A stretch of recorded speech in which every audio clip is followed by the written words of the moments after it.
हाँ जी, good evening friends. Sci fi orbit में एक बार फिर से आप सभी का स्वागत है। अपन ने जो 12th चैप्टर शुरू किया था इलेक्ट्रिसिटी वाला, उसमें पिछली क्लास में अपन ने ओम का नियम डिटेल से पढ़ा था। तो अगर आपने वो नहीं देखा है तो प्लीज़ उसको एक बार जाके ज़रूर देखिए, क्योंकि आज जो अपन टॉपिक पढ़ेंगे उसके लिए आपको ओम का नियम आना बहुत ज़रूरी है।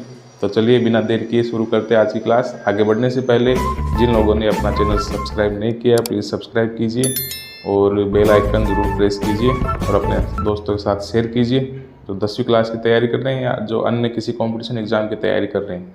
ठीक है, तो चलिए शुरू करते हैं आज की क्लास।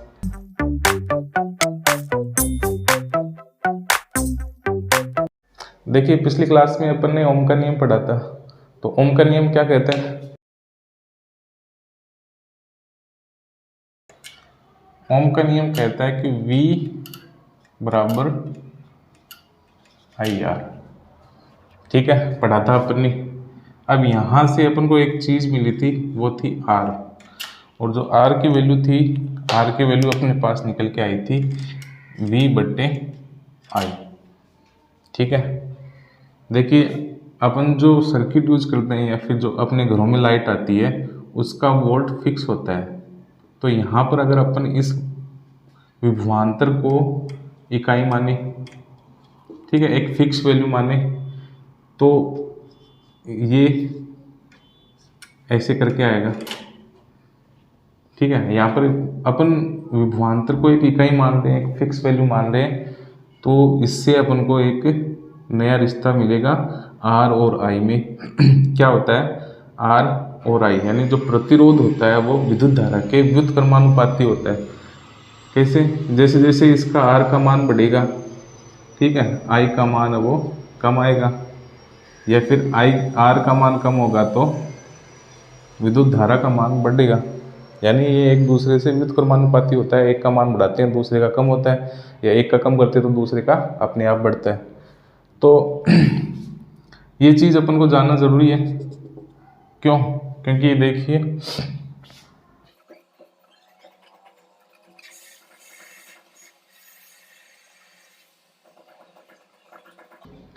मान लेते हैं ये कोई एक सर्किट है, विद्युत परिपथ है, ठीक है, ये बैटरी है कोई, और धारा जो होती है वो प्लस से माइनस की ओर बहती है।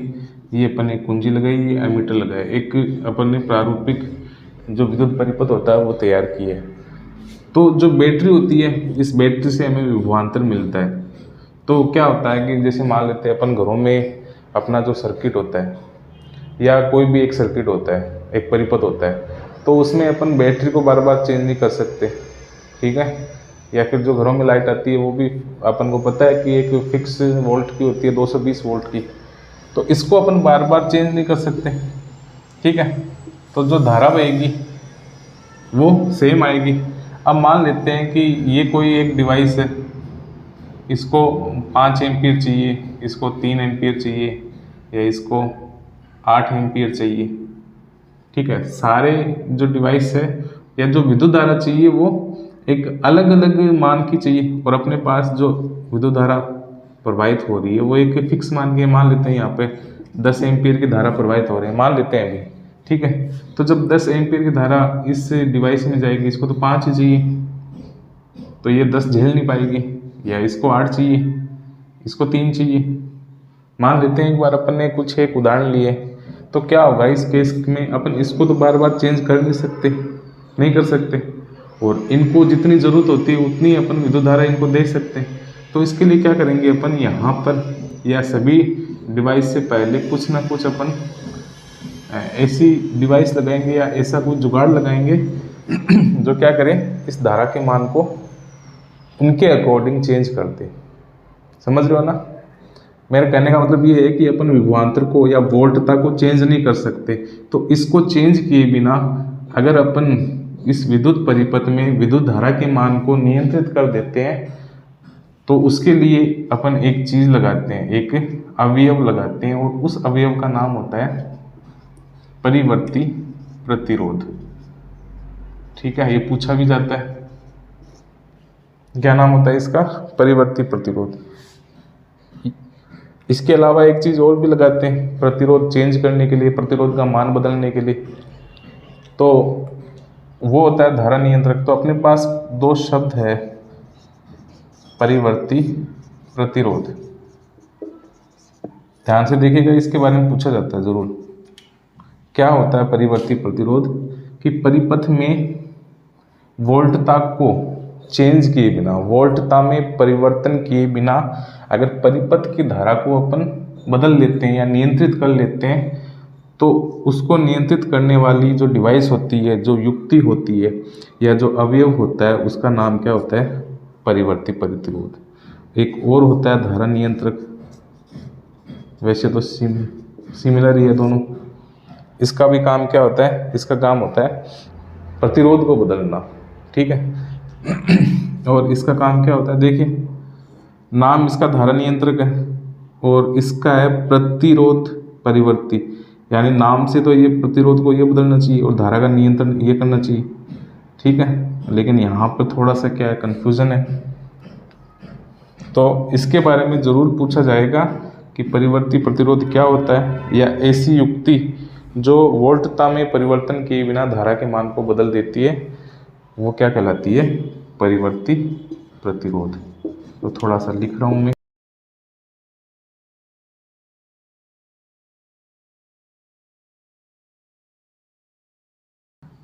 परिवर्ती प्रतिरोध क्या होता है? वोल्टता में परिवर्तन किए बिना, यानी बिना विभवांतर को चेंज किए परिपथ की विद्युत धारा को जो नियंत्रित करता है, उस डिवाइस को क्या कहते हैं?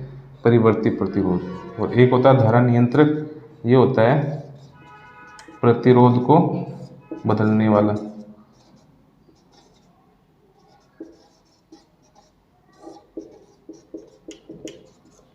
ये इसका काम होता है प्रतिरोध को बदलना, ठीक है। तो ये कुछ दो टर्म्स थी, थोड़ा सा इम्पोर्टेंट भी है, पूछा जाता है 1 नंबर में। तो उम्मीद है आपको समझ में आया होगा। मैं इसको रफ कर रहा हूँ, हालांकि कोई इसमें लिखने वाली कोई चीज़ नहीं है, बस आप ये ज़रूर देख लेना।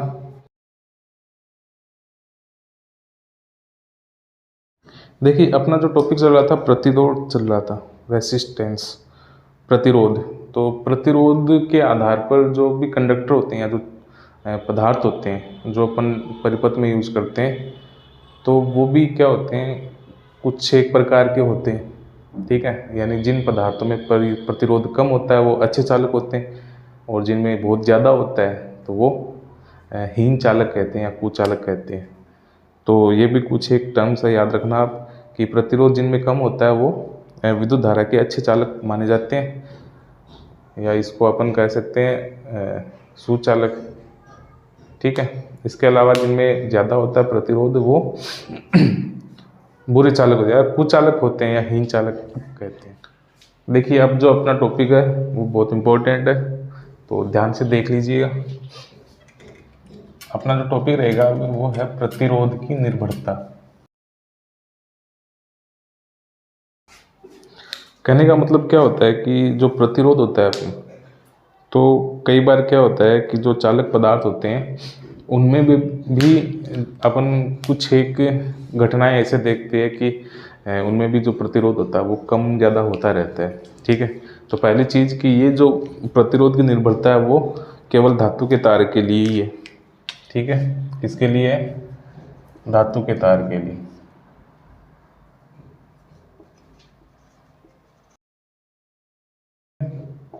यहाँ पर जो अपन बात करेंगे ना, जिस पदार्थ की बात करेंगे वो होंगे धातु या मेटल्स के, किसी एक मेटल्स की बात कर रहे हैं अपन।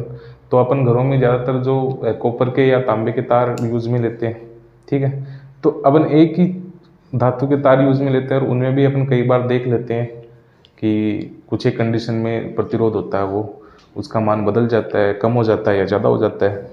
तो ऐसी कौन कौन सी बातें हैं या ऐसी कौन कौन सी कंडीशन होती है जिस पर जो प्रतिरोध होता है उसका मान चेंज होता रहता है, या वो डिपेंड करता है कि प्रतिरोध किन किन बातों पर निर्भर करता है। तो वो अपन देखते हैं कि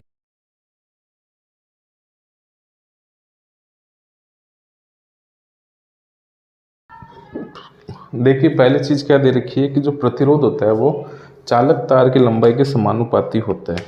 कैसे होता है? देखिए,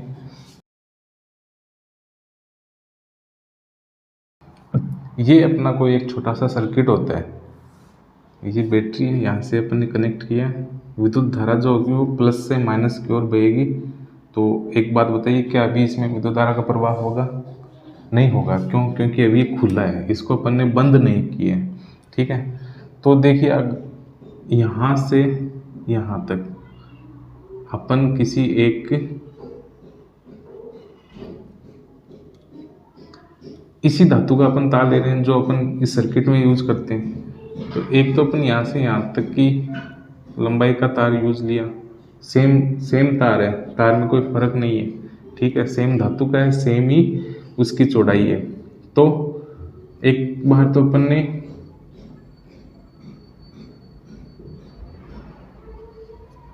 जितनी जरूरत थी या जितना वायर अपन को चाहिए, एक बार तो अपन ने उतनी ही साइज का, उतनी ही लंबाई का वायर लिया और इसको कनेक्ट किया और देखा कि जो बल्ब हो वो जगने लगा।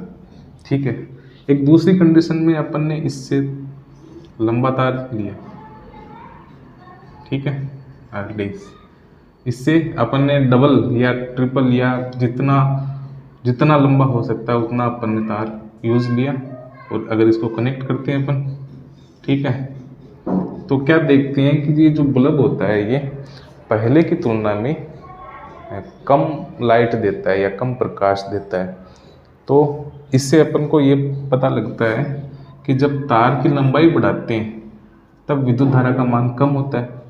ठीक है, तो अपन ने देखा कि जब तार की अपन ने लंबाई बढ़ाई तो जो बल्ब था उसमें करंट कम आया।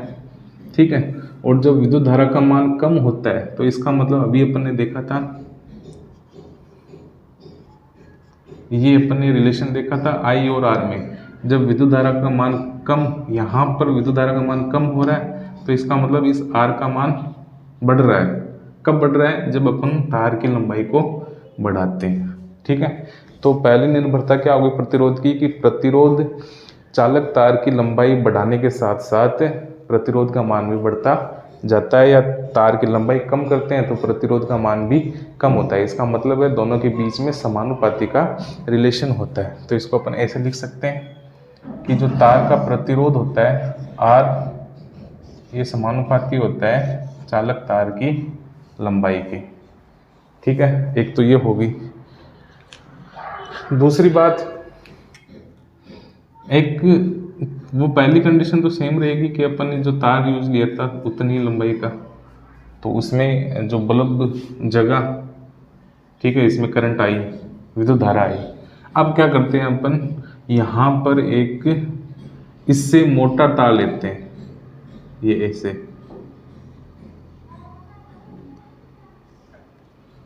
इससे मोटा तार लेते हैं। तो मोटा तार ये जो तार होता है, मान लीजिए ये कोई एक वायर है। ठीक है, इस वायर को अपन सामने से देखेंगे ना तो ये अपन को इस तरीके से दिखाई देगा। ये एक वृत्ताकार आकृति में दिखाई देता है और ये अंदर की चीज़ जो होती है इसको अपन बोलते हैं, इस पूरे का अनुप्रस्थ काट का क्षेत्रफल। अनुप्रस्थ काट का क्षेत्रफल बोला जाता है और इसको A से लिखते हैं। तो पहले अपन ने पतला तार ही यूज़ लिया था जो सर्किट में यूज़ कर रहे थे अपन। ठीक है, फिर उसके बाद में इसकी जगह पे अपन एक ज़्यादा चौड़ा, ज़्यादा अनुप्रस्थ काट वाला या ज़्यादा क्षेत्रफल वाला वायर अपन ने यूज़ में लिया।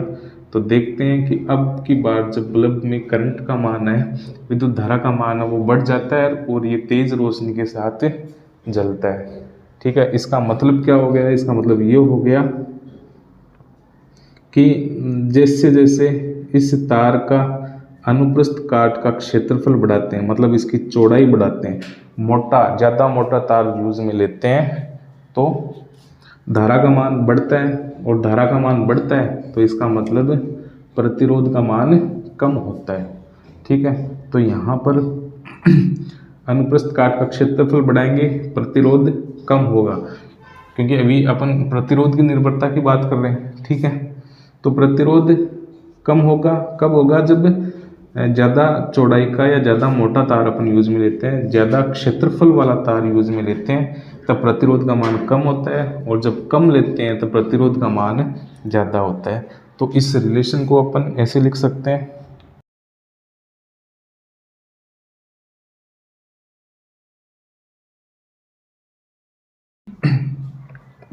दूसरी बात ये कह रहे हैं कि अपन ने जैसे जैसे तार का अनुप्रस्थ काट का क्षेत्रफल बढ़ाया तो प्रतिरोध का मान कम हो गया। तो इसको अपन ऐसे लिख सकते हैं कि जो प्रतिरोध का मान वो इस अनुप्रस्थ काट के क्षेत्रफल के व्युत्क्रमानुपाती होता है। ठीक है, दो निर्भरता अपन ने देखी, पहली तार की लंबाई के समानुपाती होता है और दूसरा तार की अनुप्रस्थ काट के क्षेत्रफल के व्युत्क्रमानुपाती होता है। अभी अपन तीसरी निर्भरता की बात भी कर सकते हैं यहाँ पर।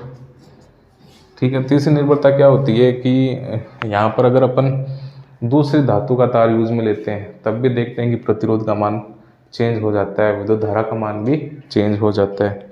या इसके अलावा तापमान बढ़ाते हैं या कम करते हैं तो उसमें भी प्रतिरोध का मान चेंज हो जाता है।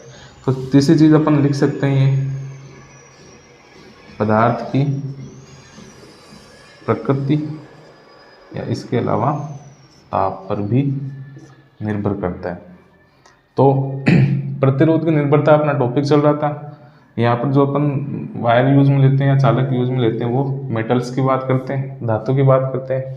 तो प्रतिरोध किन बातों पर निर्भर करता है? एक छोटा क्वेश्चन पूछा जाता है 1 नंबर का कि प्रतिरोध किन किन बातों पर निर्भर करता है, तो आपको इसका जो कॉम्बिनेशन है वो लिखना पड़ेगा कि प्रतिरोध चालक तार की लंबाई, चालक तार के अनुप्रस्थ काट के क्षेत्रफल, पदार्थ की प्रकृति और ताप, इन बातों पर निर्भर करता है अगर छोटा सवाल पूछा जाता है तो। और जब अगर बड़ा सवाल पूछा जाता है तब आपको ये पूरी चीज़ें लिखनी पड़ेगी। ठीक है, अभी आप इसको लिख लीजिए, फिर अपन इसको आगे बढ़ाते हैं।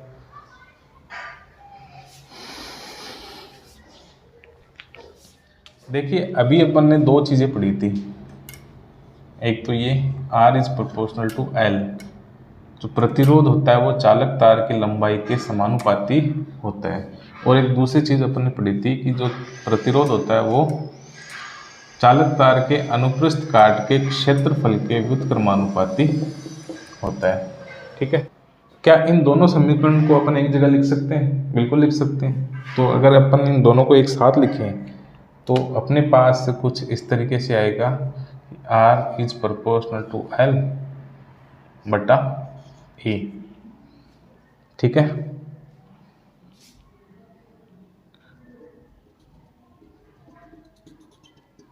अब देखिए अपन ने पढ़ा था कि जब मैथमेटिक्स में समानुपाती का चिन्ह हटाते हैं और अगर बराबर का चिन्ह लाना होता है तो इसके साथ में एक स्थिरांक जरूर आता है। और यहाँ पर जो स्थिरांक आएगा वो अपने पास आएगा ये इस तरीके से, और इसका नाम क्या होता है? इसका नाम होता है रो। क्या नाम होता है? रो। रो, रोना नहीं है आपको, बिल्कुल भी घबराना नहीं है। ठीक है, तो इसका नाम क्या होता है? रो। और फिर आता है अपने पास L बटा A। ये इम्पोर्टेंट फॉर्मूला होता है प्रतिरोध का। और यहाँ पर ये जो ये है इसको बोलते हैं रो। ये क्या है? एक स्थिरांक है। क्या है भाई? स्थिरांक है, कांस्टेंट है, इसका मान फिक्स रहता है। तो अगर इस रो का अपन देखें, इसका अगर मान निकालें अपन तो ये RA बटा L, इसी सूत्र से अपन रो का मान निकालते हैं तो अपने पास कुछ इस तरीके से एक समीकरण आती है। ठीक है, और ये रो क्या है? इसी को ही प्रतिरोधकता कहा गया है। प्रतिरोधकता, इसका एक नाम और होता है विशिष्ट प्रतिरोध, स्पेशल रेसिस्टेंस। ठीक है, तो ये क्या है? प्रतिरोधकता या विशिष्ट प्रतिरोध। तो अभी अपना जो अगला टॉपिक आएगा वो प्रतिरोधकता या विशिष्ट प्रतिरोध होगा। और अपने पास से जो प्रतिरोध की निर्भरता थी उसी से अपन ने ये रो प्राप्त किया है। तो प्रतिरोध की निर्भरता अपन ने देखा कि चालक तार की लंबाई के समानुपाती, अनुप्रस्थ काट के क्षेत्रफल के व्युत्क्रमानुपाती होता है। दोनों समीकरण को साथ में लिखते हैं तो अपने पास कुछ इस तरीके से समीकरण आती है, R is proportional to L बटे A। और अगर इस समानुपाती के चिन्ह को हटाते हैं, बराबर का चिन्ह लाते हैं, तो अपन को पता है कि साथ में एक कांस्टेंट आता है। यहाँ पर ये जो रो है ये एक कांस्टेंट है और इसी को प्रतिरोधकता या विशिष्ट प्रतिरोध कहा गया है। और इसी सूत्र से अगर अपन रो का मान निकालें तो रो का मान आएगा अपने पास RA/L, ये ठीक है। तो ये क्या होता है इसके बारे में अपन डिटेल से आगे पढ़ेंगे, इसको आप उतार लीजिए एक बार।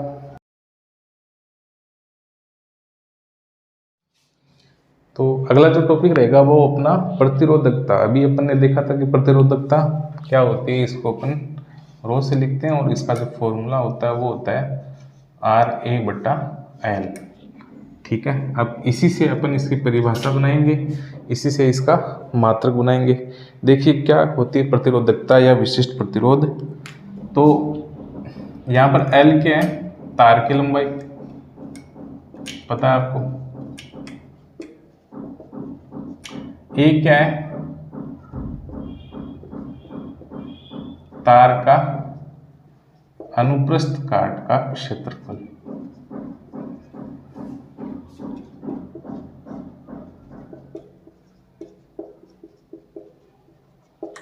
और R क्या है, R बताइए आपको, प्रतिरोध है। तो इन तीनों से अपन इसकी परिभाषा बनाते हैं, किसकी, इस प्रतिरोधकता की। देखिए ध्यान से देखिएगा कि तार की लंबाई अपन 1 लेते हैं, यहाँ पे 1 इकाई लेते हैं, ठीक है। और तार का जो मात्रक होता है वो बताइए आपको मीटर होता है। ऐसा ही मात्रक कितना होता है, मीटर होता है। और क्षेत्रफल का ऐसा ही मात्रक होता है, वो वर्ग मीटर होता है, ठीक है। तो यहाँ पर अगर अपन जो चालक तार यूज कर रहे हैं, मान लेते हैं उसकी लंबाई कितनी है, 1 मीटर है, और उसका जो अनुप्रस्थ काट का क्षेत्रफल है वो भी 1 वर्ग मीटर है, ठीक है।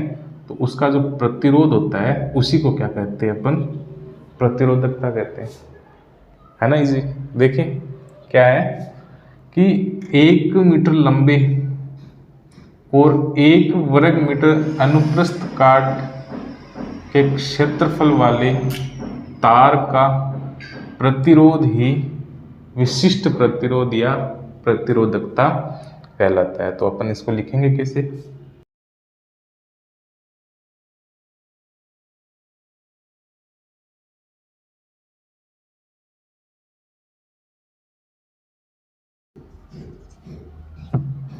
क्या कह रही है इसकी परिभाषा। देखिए 1 मीटर लंबे और 1 वर्ग मीटर अनुप्रस्थ काट के क्षेत्रफल वाले चालक तार का प्रतिरोध ही विशिष्ट प्रतिरोध कहलाता है। कहने का मतलब क्या है इसका, देखिए अगर इसका मान अपन 1 रखते हैं और इसका भी मान 1 रखते हैं तो 1 से 1 कट जाता है और अपने पास क्या आता है, रो बराबर R। इसका मतलब जो प्रतिरोध होता है वही क्या कहलाता है, विशिष्ट प्रतिरोध कहलाता है, ठीक है। अभी अपन थोड़ा सा और देखेंगे इसके बारे में, पहले अपन देख लेते हैं इसका मात्रक क्या होता है। और ये मात्रक मोस्ट इंपोर्टेंट है, सीधा सवाल पूछा जाता है अभ्यसद वाले या जो ऑप्शनल वाले क्वेश्चन होते हैं ना उसमें, तो पूछ लेते हैं कि प्रतिरोधकता का मात्रक क्या होता है, और अपने दिमाग में रहता है प्रतिरोध, तो हम आंख बंद करके ओम करके आते हैं, बल्कि ओम नहीं होता है, इसका क्या होता है देखिए, इसी से निकालते हैं अपन मात्रक, रो बराबर RA/L। R का मात्रक क्या होता है पता है आपको, ओम होता है। R यहाँ पे प्रतिरोध है, प्रतिरोध का मात्रक क्या होता है, ओम। A क्या है, A तार का अनुप्रस्थ काट का क्षेत्रफल, और इसका जो मात्रक होता है वो क्या होता है, मीटर स्क्वायर होता है या वर्ग मीटर होता है, ठीक है। बट्टे L क्या है, L लंबाई है, और लंबाई का मात्रक क्या होता है, मीटर होता है। तो 1 मीटर से ये अपन 1 मीटर काट सकते हैं और अपने पास क्या बचता है, ओम मीटर, ठीक है। या इसको अपन ऐसे लिख सकते हैं, ओम मीटर। तो ध्यान दीजिएगा कि प्रतिरोधकता का मात्रक ओम नहीं बल्कि ओम मीटर होता है, विशिष्ट प्रतिरोध या प्रतिरोधकता का मात्रक, ठीक है। तो देखिए क्या होता है प्रतिरोधकता, क्यों अपन इतना तामझाम कर रहे हैं जब अपने पास प्रतिरोध था। तो इसका मतलब क्या है देखिए कि अभी अपन ने प्रतिरोध की निर्भरता पढ़ी थी, तो उसमें अपन देख रहे थे कि तार की लंबाई बढ़ा देते हैं तो प्रतिरोध का मान बदल जाता है, या फिर तार की जो मोटाई होती है वो बढ़ा देते हैं तो फिर भी तार का प्रतिरोध चेंज हो जाता है। और जबकि अपन एक ही धातु का वायर यूज कर रहे हैं, तो ये क्या कि प्रतिरोध के लिए एक समस्या थी। जैसे लंबाई बढ़ा देते हैं प्रतिरोध बदल जाता है। तो फिर क्या हुआ कि एक नई चीज़ अपने पास निकल के आई, प्रतिरोधकता। ठीक है, अब ये प्रतिरोधकता क्या होता है इसमें कि ये केवल धातु की प्रकृति जो होती है ना उस पर डिपेंड करती है। यानी चांदी के लिए अलग होता है, तांबे के लिए अलग होता है, लोहे के लिए अलग होता है। भले ही आप चांदी का या लोहे का या तांबे का तार इतना सा यूज करो, चाहे खूब सारा लंबा यूज करो, प्रतिरोधकता के मान में चेंज नहीं आता। चेंज कब आता है? जब अपन जो वायर यूज कर रहे हैं या जो पदार्थ काम में ले रहे हैं वो अपन चेंज करते हैं तब। ठीक है, तो प्रतिरोधकता की खास बात क्या होती है कि ये तार की लंबाई या मोटाई पर निर्भर नहीं करती, ये केवल पदार्थ की प्रकृति पर निर्भर ही करती है। जबकि प्रतिरोध जो होता है वो प्रतिरोध लंबाई पे भी निर्भर करता है, मोटाई पे भी निर्भर करता है और तापमान पे भी निर्भर करता है, पदार्थ की प्रकृति पे भी निर्भर करता है। तो ये प्रतिरोध के साथ एक समस्या थी और इसी समस्या के समाधान के लिए इस प्रतिरोधकता का ये निकल के आई भाई, ये जो प्रतिरोधकता है ये प्रतिरोध की तरह क्या होती है, इसका मान बार बार चेंज नहीं होता है। ठीक है, तो अपन इसके बारे में एक और चीज़ लिख सकते हैं कि जो प्रतिरोधकता होती है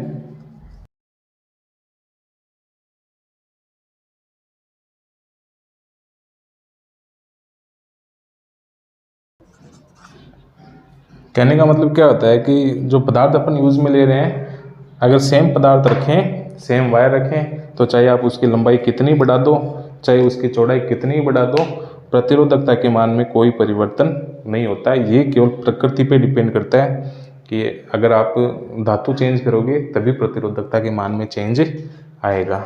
ठीक है, तो ये था अपने पास प्रतिरोधकता या विशिष्ट प्रतिरोध। उम्मीद आपको समझ में आया होगा। अगर आया है तो अपने दोस्तों के साथ शेयर कीजिएगा।